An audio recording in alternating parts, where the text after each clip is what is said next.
What's up, my wizards? It's Dev from Mtg on the YouTube.com. Down there we like magic, and I just woke up to a bunch of new Amonkhet Spoilers. So I'm trying to be excited. I'm super hyped for some of these cards, like legitimately. So got my coffee, hanging out, got my phone, ancient iPhone 4 right here to show me what some of these cards are. And some of these I haven't had a whole lot of time to react to. So we're going to talk, though. We're going to talk. There's some good draft stuff. There's like a whole cycle of a new artifact. There's a bunch of cards I want to talk about at length. So let's go ahead and get started here. All right, so first I'm going to talk about some draft cards, like specifically limited playable cards, because I can run through those pretty quickly because, I want to like really spend some time on a couple of these cards today. So let me quickly run through some of these limited cards. First off, here's a limited bomb, probably. This is Drake Haven. It costs 3 mana. That's 2 and a blue for an enchantment. Whenever you cycle or discard a card, there's that again, you may pay 1. If you do, create a 2/2 blue Drake creature token with flying. Well, it's not Astral Slide or anything, but it's cool, I guess. Like, I don't know that any major standard archetypes are going to be built around this card or anything, but it definitely looks really, really cool and limited, and if you get a copy and a few cards that cycle, you can really do some damage. 2/2 flyers tend to be pretty good in limited, so I'd pick this one up. I don't know if I'd I'd probably first pick this, but very likely. Here's another blue card. This is Decision Paralysis. It's 4 mana. That's 3 and a blue for an instant. Tap up to 2 target creatures. Those creatures don't untap during their controller's next untap step. Bit of the old DP here. I like the instant speed. I like that it freezes a couple of creatures, but I don't think this will see any standard play. 4 mana is so much, even at instant speed. But in limited, this is pretty darn good for a blue quote-unquote removal spell. Here's Ta Crop Elite. These like crop names are ridiculous, but Ta Crop Elite costs 4. That's 3 and a white for a 2/2 bird warrior with flying. You may exert Ta Crop Elite as it attacks. When you do, creatures you control get +1/+1 until end of turn. Well, here's a nice common white limited beater right here that flies, gives your creatures a big bonus. Like, this just looks like you want to play as many copies in sealed as you get. Splendid Agony right here is 3 mana. That's 2 and a black for an instant. Distribute 2 -1/-1 counters among 1 or 2 target creatures. Well, there's a very small debate right now over whether this card sees standard play. I will go ahead and say no. I know that it's instant speed, and distributing 2 counters is pretty sweet, but I think this is much, much more of a limited card. I doubt this will see any, mainstream play. But in limited, it seems fine. There's a lot of interaction with -1/-1 counters in this format, and you may even, depending on what deck you've built in limited, choose to put these counters on, your creatures, or, you can put one on one of your guys, you can put one on one of their guys. I like that you can distribute however you want to. So there's a lot of play in the limited format in this card, or it's just an instant speed removal spell, so there's that too. That's important. Long story short, I think this might end up being one of the premium black commons in the set. I like that it's common too. By the way, should point that out. And here's Scribe of the Mindful right here. This is 3 mana. That's 2 and a blue for a 2/2 human cleric. You pay 1, you tap it, and you sack it. Return target instant or sorcery card from your graveyard to your hand. Well, again, limited play. Seems pretty good. This could also maybe possibly see play in Commander, because like Archaeomancer already sees play in Commander, but Archaeomancer, there's arguments here. Archaeomancer immediately puts the card back into your hand from your graveyard. This you have to wait a turn, which kind of sucks, but it's way more splashable. It costs 1 less than Archaeomancer to put it into play. It's bigger power toughness than Archaeomancer.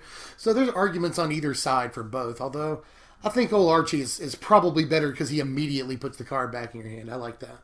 But Scribe of the Mindful, could see Commander play, but it does seem like a solid limited card too. Here's Sacred Cat right here. This is one of my favorite cards on the day because cats, whatever. It's just a white mana for a cat. It's a 1/1 with lifelink, and you can embalm it for 1 mana.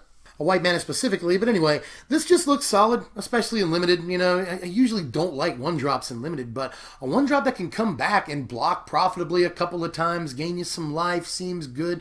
This is specifically good in limited with a couple of cards we'll see later that distribute -1 counters.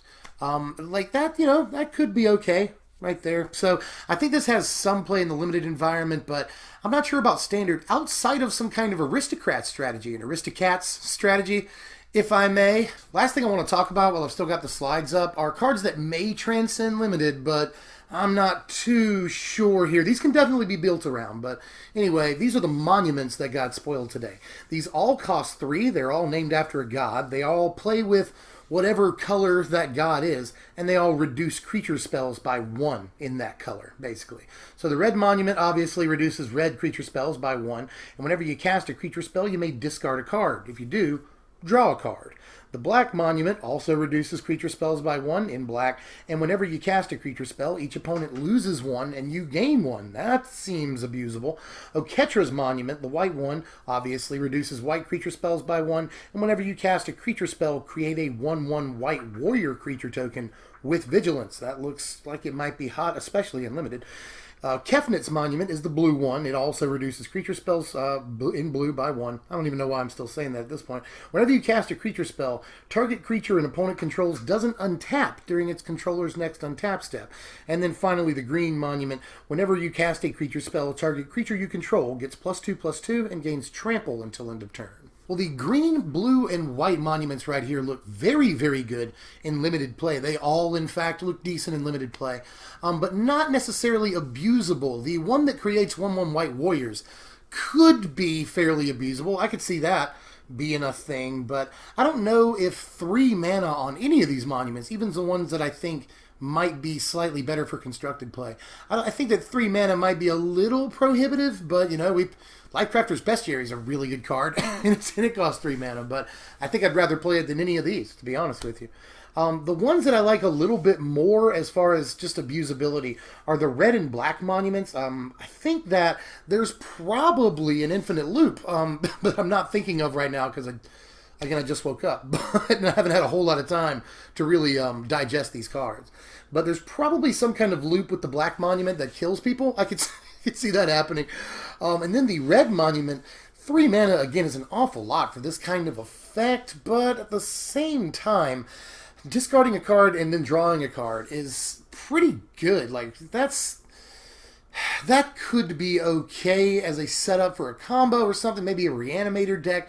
There are things that could go with. So I think that these are a little bit more abusable specifically for constructed. But last thing I want to point out about these is that, I mean, this seems obvious, but I should at least say it. Like, the ones that are in colors that play creatures more are probably better. You know, like the green monument, the white monument, the red monument. These are probably just a little better because of the reduction of creature spells.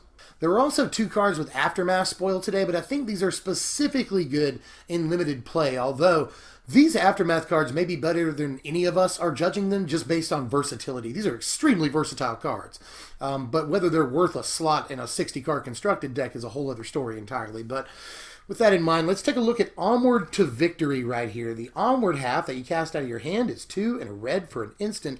Target creature gets +X/+0 until end of turn, where X is its power.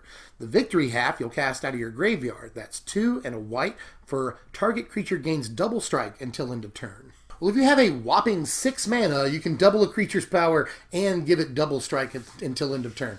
That's a decent play, and it'll probably be really good in sealed, although I think that 6 mana is a bit too much for anything outside of limited play. But in limited, this seems like really straight to me, you know.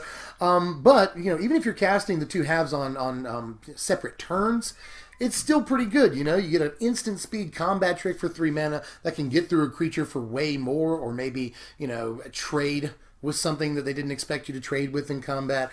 And then Victory is another sweet 3 mana combat trick that can get a creature through with double strike. So this is a pretty aggressive card for limited strategies, and I could see it being, you know, definitely deserving a slot is all I'm saying. This is Prepared to Fight right here, the other Aftermath card that I think might be pretty good for limited. The prepared half of it is 1 and a white for an instant untapped target creature. It gets +2/+2 and has lifelink until end of turn. Sweet combat trick. The fight half of it you'll cast out of your graveyard. That's 3 and a green for a sorcery, different type there. And target creature you control fights target creature an opponent controls. So again, for 6 mana, you can have both effects on the same turn, you know? Give a creature +2/+2 and lifelink and have it fight one of their guys. That's straight up removal right there. That's pretty good, but this is also a sweet combat trick for instant speed +2/+2 and lifelink is really good from what I can tell. And then just being able to, whatever turn you want to after that, fight something. Like maybe you'll play a bigger creature a couple of turns later and you want to fight something. Hey, you got the option now. I really, really like these 2 split cards. These 2 Aftermath cards that got spoiled today. I think they are great. I mean, just stamp it fantastic in limited. But whether they transcend limited is a whole other story. Alright, now on to some cards that I actually want to spend a little bit of time talking about, and I think might see some constructed play. Starting with this card right here. This is Cast Out. It's 4 mana, that's 3 and a white for an enchantment with Flash. When Cast Out enters the battlefield, exile target non-land permanent an opponent controls until Cast Out leaves the battlefield, and you can cycle it for just 1 white mana. This is a fantastic card that I think is being slightly undervalued, even though I see a lot of people liking it. I still think it's being undervalued. This card could see a ton of play because of its premium splash ability. You know, it takes any non-land permanent, including Planeswalkers, which is really, really important, and it cycles in case it has no targets against whatever you're playing against for just 1 mana. Like, this is, at the very, very least, this card says, pay a white, draw a card. That's good too, at instant speed. So this is a great card. Mark my words, great card. This here's Consuming Fervor. It's just a red for an aura. Enchanted creature gets +3/+3 and has, at the beginning of your upkeep, put a -1/-1 counter on this creature. So it's basically an unstable mutation in red, which is the color that it should have been in the first place, you know. Just 1 red for +3/+3 is crazy. Really, really good in mono red aggro decks. Like, really, really good in mono red aggro decks. The play with -1/-1 counters is going to be kind of important, and something like this could see a fair amount of play. Here's an example of some cards that play really, really well with -1/-1 counters and will almost certainly see standard play. One's Channeler Initiate, the other one is Exemplar of Strength. Channeler Initiate is 2 mana, 1 and a green for a 3/4 human druid, and when it enters the battlefield, you put 3 -1/-1 counters on target creature you control. You can tap it and remove a -1/-1 counter from it specifically, Channeler Initiate, and add 1 mana of any color to your mana pool. The Exemplar of Strength is also 2 mana, 1 and a green for a 4/4 human warrior, and when it enters the battlefield, you also put 3 -1/-1 counters on target creature you control. And whenever Exemplar of Strength attacks, you can remove a -1/-1 counter from it. If you do, you gain 1 life. Alright, so both of these are awesome. Both of these are really, really good. First of all, they have benefits for putting the counters on them. I think Channeler Initiate is a little bit better if you're putting the counters on it. You know, both of these will get better and better as you remove counters from them, but, you know, you're mostly looking to attack with Exemplar, and I don't think that a 2 mana 1/1 that becomes a 2/2 the first time it swings is that great. What you want to do with these some of the time is to kill your 1-drop. That's good for a couple of reasons. First of all, you could play like Blister Pod. That would be a thing. You could play the cat that we just saw, you know, you can play the cat and kill your 1-drop, and either with Blister Pod create a 1/1, that'd be cool, or, you know, with the cat you could just get it back for 1 mana like the next turn. That'd be fine too. So there's definitely some play in just killing your 1-drop with these -1/-1 counters, and then either having a 2 mana 3/4 or a 2 mana 4/4. Like, that's awesome. Also worth noting, like definitely worth noting, that these activate Revolt pretty well, you know, and there's some cool turn strings that go with these. One cool sequence is to play like Ulvenwald Captive or another Mana Dork on turn 2. Then turn 3, play a land and go ahead and tap the Ulvenwald Captive for mana. That'll give you 4 available mana. You play like Channeler or Exemplar, kill the Ulvenwald Captive. You still have 2 floating. You play Greenwill Liberator. Suddenly you have, on turn 3, 2 4-power guys. Seems like a good play. There's just so much play in both of these, especially Channeler. Now, I know that Exemplar is a 2 mana 4/4, which is extremely aggressive and very easy to get as long as you play a 1-drop. So I really like these, you know, how low to the ground standards looking right now. We get a bunch of cool mono red stuff, and the green cards today look very, very, very aggressive. You know, but I like the play on Channeler Initiate a lot. There's so much versatility here. You can either kill your 1-drop and have a 2 mana 3/4, which is pretty darn good, you know, or you can play a 0/1 Mana Dork that gets really good. Like, by the time its utility as a Mana Dork is run out, it's suddenly a 3/4. Like, that's a pretty good body. Get hyped for this guy. This is Temet, Vizier of Noctamen right here. This is 2 mana, that's a blue and a white, for a 2/2 legendary human cleric. At the beginning of combat on your turn, target creature token you control gets +1/+1 until end of turn and can't be blocked this turn. And this guy has Embalm 5, 3, a blue and a white. Bant tokens? Bant tokens. Maybe. We'll see. Blue-white tokens could also maybe be a thing depending on what we see in the set. But this looks at least super interesting, and it'll probably be a fun commander at the very least. Like, the floor on this card is fun commander. So, but a 2 mana 2/2 that, like, You know, in bombs, it comes back. That's always good. And it can, like, make your tokens unblockable and bigger. Like, all of that is pretty sweet. That is pretty sweet. And yeah, it dies to removal, but it also comes back. So, like, that's one awesome thing about these embalm cards. I like this guy because he's like Obi-Wan. Like, if you strike him down, he becomes more, you know, the rest of the bit. You know, especially considering if you embalm him and he comes back, he can target himself. So that's cool, you know. Become a 3/3 unblockable if they kill him and you embalm him. So sometimes they really might not want to kill him.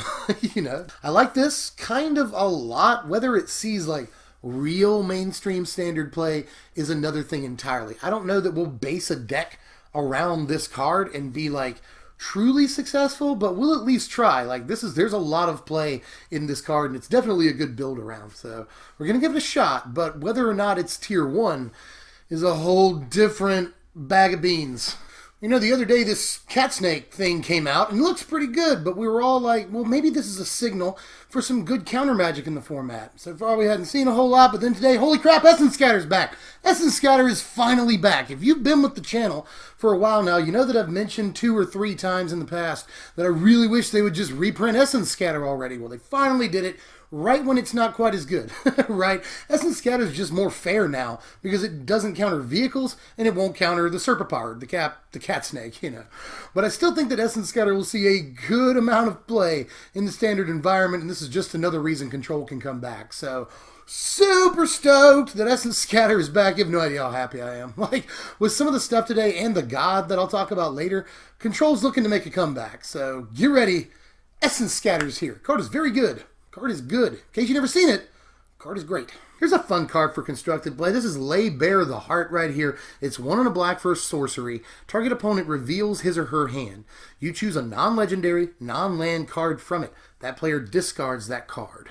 So this versus Transgress the Mind in Standard right now. I'm not actually sure which is better. Transgress exiles and it can hit legendary things, but this can hit anything on the curve, so that's something. And if you're on the play, like, it can hit stuff that you wouldn't be able to hit with the Transgress the Mind that they want to play like next turn. Like, if you're on the play, this can get their 2-drop. That's really important for Control decks. But while Transgress is in the format, I still think it will probably be the preferred choice, especially while Embalm is around.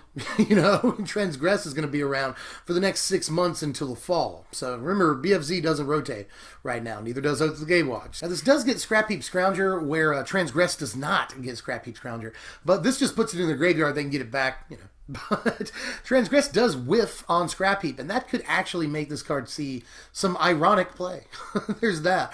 But outside of that, I think that exiling will be the preferred thing to do for Control decks until Transgress rotates. Last card of the day right here, and it's our God of the day. This is Kefnet the Careful right here. He's 3 mana, that's 2 and a blue for a legendary creature. It's a God, and he's 5/5 with flying and indestructible. Kefnet the Careful can't attack or block unless you have 7 or more cards in your hand. You can pay 3 and a blue to draw a card. Then you may return a land you control to its owner's hand. Already a lot of people calling this card bad, and yeah, there are some people defending it too, but I see people calling it bad. Like, this will never attack. Like, no. Not at all. This is the perfect finisher for draw go control right here. The deck that never plays a card on its own turn, you know. This super instant speed deck, this could be the only permanent the deck plays, and I think that that would work out. You know, you could use its ability on their turn, you know, end of their turn if they didn't cast a spell, you've got mana open, just draw a card, return that land if you've got plenty of lands, then it can attack, because returning, you know, drawing a card and returning a land, that's, I mean, if you had 5 cards in your hand, the thing can suddenly attack. Actually, if you did it at the end of your opponent's turn, you just need 4 cards in your hand, right? You got 4 cards, you draw a card, return a land, that's 6. You draw your card for the turn, 7. Not hard at all to make this thing attack, I promise you. So, a 3 mana 5/5 flying indestructible for draw go that also draws cards, which is something the deck wants to do, add instant speed. All of this is super sweet. So, like, good card, I says. Anyway, that's all the spoilers from this morning, at least. There may be a little bit more later on tonight. We'll see. And if there are, we'll try to get back on camera with you guys. A lot of exciting stuff this morning. We got to see a bunch of new cards. You know, more stuff than we saw yesterday, I think, and more constructed playable stuff too. So those 2 green cards are those are mactastic. Like, those cards look amazing to me. The Blue God looks really, really good. So lots of cool stuff to talk about today. Take to the comments and let me know how you felt about all of these. And I have something to go do. First off, I got to edit this video, put it on YouTube. But I just got this in the mail today. This is the Persona 5 Premium Edition, and I cannot wait to tear into this stupid thing and get going. I'm going to be playing Persona literally all night, probably. So this is amazing. We've had this pre-ordered since June of last year. We've been waiting 10 months for this game. So cannot wait to tear into this thing. I just want to, like, make love to it. So that's what I'm going to be doing for the rest of tonight. Hope you guys have fun. I'll see you guys later. If you enjoyed the content, like the video, thumbs it up. Helps me out more than anything you could possibly do. Follow me on Twitter, SBMTGDev. That's my handle. You can follow me on Twitter, and I will see you guys later. I'm Dev from SBMTG. Thanks for watching, my wizards.